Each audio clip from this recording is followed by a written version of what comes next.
Salut à tous, on se retrouve sur la chaîne Brisé RC et aujourd'hui on va se faire l'unbox d'un colis qui nous vient de chez The Hobby Gate. Donc il y avait longtemps que j'avais pas fait une petite commande chez lui, bon bah je me suis rattrapé. Donc là il y en a pour des pépettes là-dedans. Donc je vais pas le poser sur la table parce que sinon vous allez voir que le carton. Je vais sortir les choses au fur et à mesure et vous allez voir il y a plein de projets, il y a plein de choses qui sont dans le colis. La suite de certains projets. Des choses pour des copains, des choses pour moi. Mais il y a un projet de fou qui est rentré. Il y a un abonné, il s'est fait super plaisir. Il n'a pas lésiné, il n'a pas regardé. Je vous dis même pas, la coque elle vient de l'autre bout du monde. Je viens de la recevoir aussi, donc je vous ferai l'unboxing après de la coque. Mais là, je sais même pas si on va pouvoir le faire en une seule vidéo ou si je vais le faire en plusieurs vidéos parce qu'il y a vraiment beaucoup de choses là-dedans. Donc on va commencer.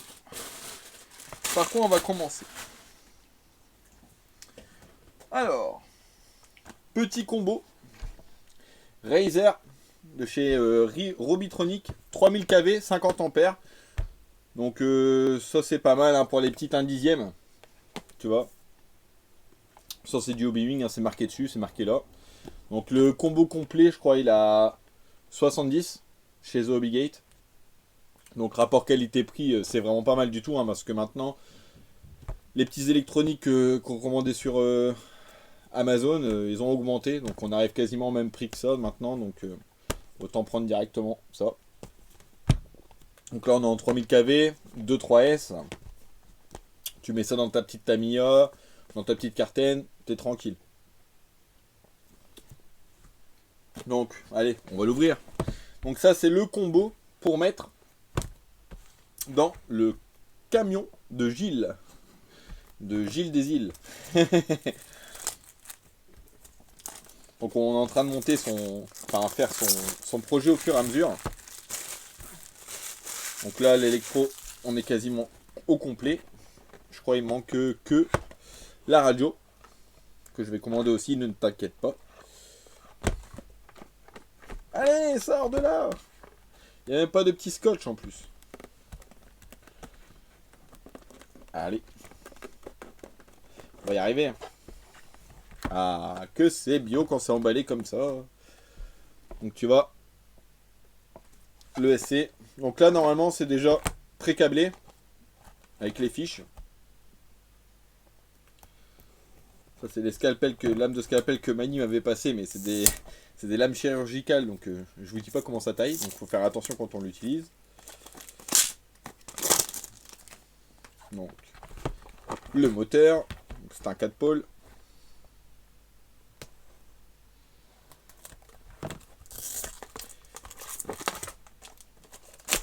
Et en plus, il me semble que c'est pas un 3650, c'est un 3652.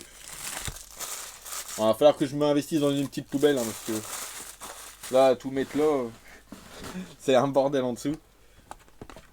J'arrive même plus à tendre les jambes. Il y a des cartons partout. Hop. Et d'un. Ah, on fait de la production là. Travailler à la chaîne. Il y a encore du scotch. Ah non, j'allais dire. Ah, ça va, il est pas très gros parce que j'avais peur hein, pour le mettre dans le châssis M. Faut pas que ça soit très gros.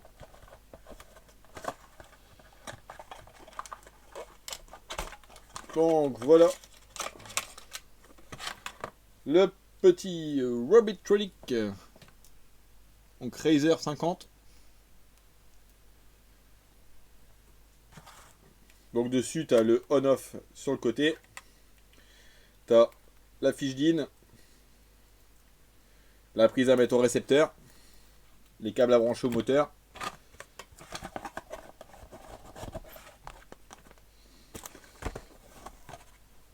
Voilà. Le moteur. Donc c'est un 3652, ouais, j'avais raison. 3000 kV. Robitronic. Donc l'avantage, quand tu débutes, c'est que c'est déjà pré-câblé. Donc tu branches tes fiches. Donc tu branches tes 3 fils. Bon, t'essayes de faire ça propre, t'essayes de les mettre dans le bon sens. Pas croiser les fils dans tous les sens. Donc tu branches tes fils, et si jamais tu vois que, par exemple, quand tu mets gaz, ça met marche arrière, mais que quand tu fais l'inversion à la radio, t'as pas de frein, et ben t'inverses les fils. T'inverses 2 fils. Normalement ça marche. Et si ça marche toujours pas, c'est que t'as inversé les mauvais. Donc c'était pour le petit combo. Je vais remettre dans le carton. Hein. Il va retourner voir. Je vais le mettre avec le reste du projet de Gilles. Donc Gilles là, j'ai découpé sa carreau de son camtar.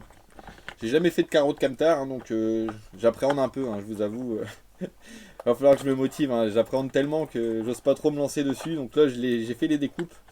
Et je me suis rendu compte que j'ai pas de vis de fixation de la coque. Donc je sais pas trop comment ça tient dessus.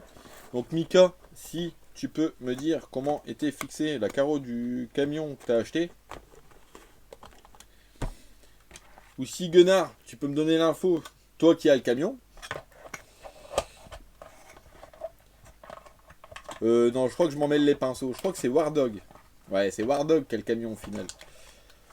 Ça tourne tellement ici que... Il y a des trucs qui partent à droite, à gauche. Il y a un copain qui rachète un copain, qui le revend encore à un autre copain, entre temps. Donc ça, c'est fait, c'est emballé. Voilà. On va te mettre ici. Ou là. Ou je sais pas où. Là. Voilà. Une petite goutte de café. On va se motiver, on va attaquer le deuxième. Si je continue comme ça, on en a pour 1h30. J'espère que vous êtes au taquet. Alors on part dans quoi maintenant? Encore un combo. Où on attaque direct le projet, mais le projet il va être... il est tout dans le fond.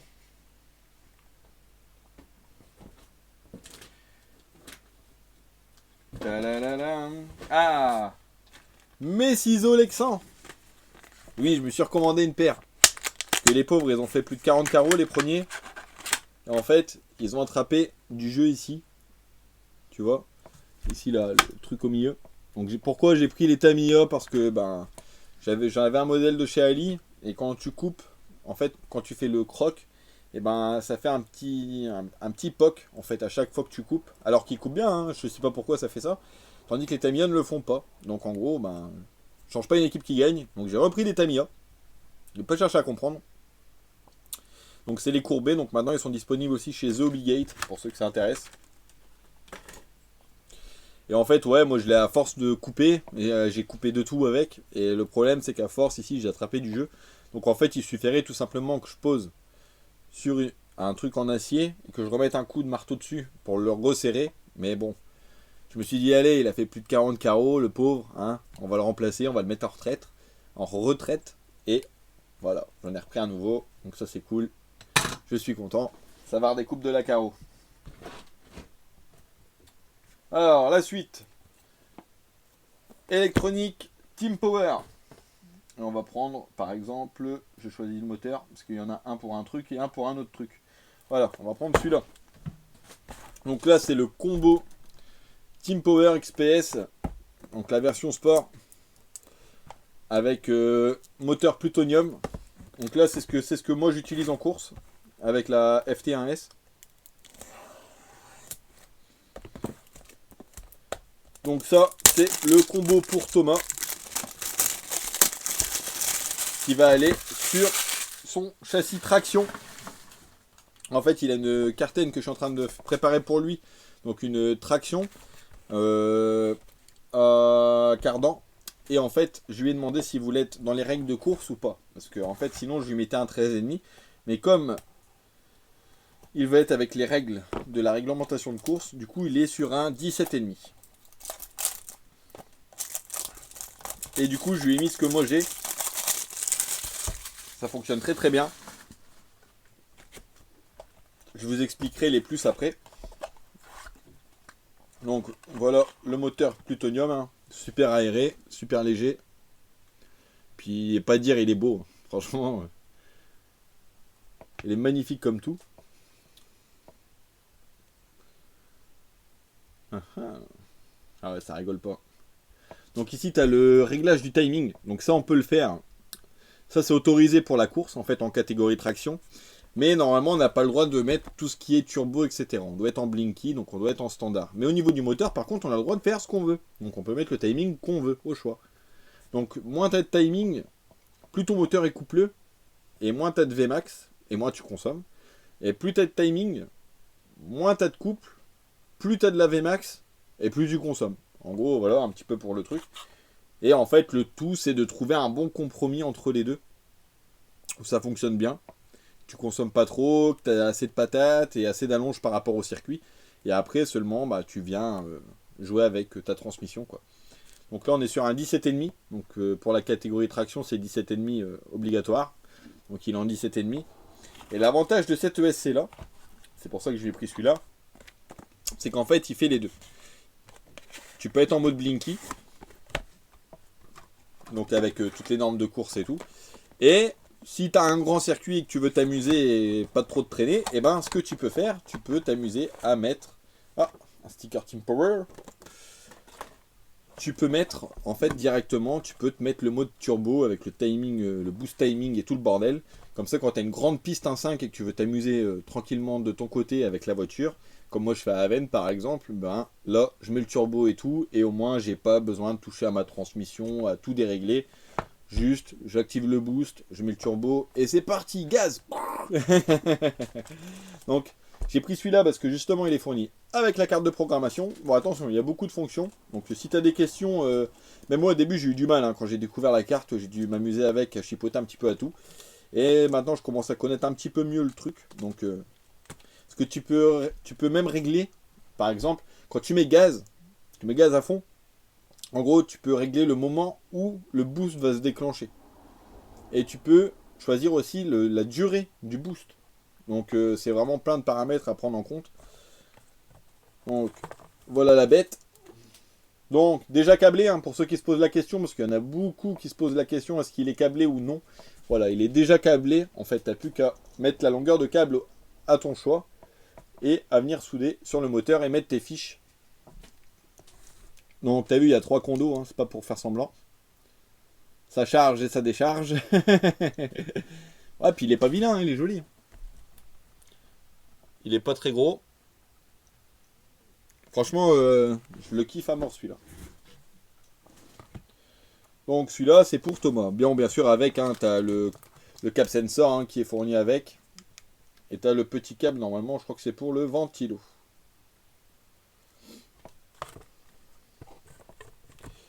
Hop, donc ça c'est bon. On remet dedans. Par contre, là, niveau prix, on a un peu plus cher que le Robitronic qui est ici. Là, on a un petit peu plus d'une centaine d'euros. Je crois qu'on a 130, je crois. Ouais, c'est 130 euros le combo. Mais bon, là, t'as quand même autre chose. Hein. Pour savoir ce que tu veux. Mais si c'est pour t'amuser sur un parking ou dans un club, mais vraiment en loisir et tout, ça, tu peux le prendre, tu fais plaisir, quoi. Mais quand t'as goûté à tout ce qui est turbo, timing et tout, tu peux pas t'en passer.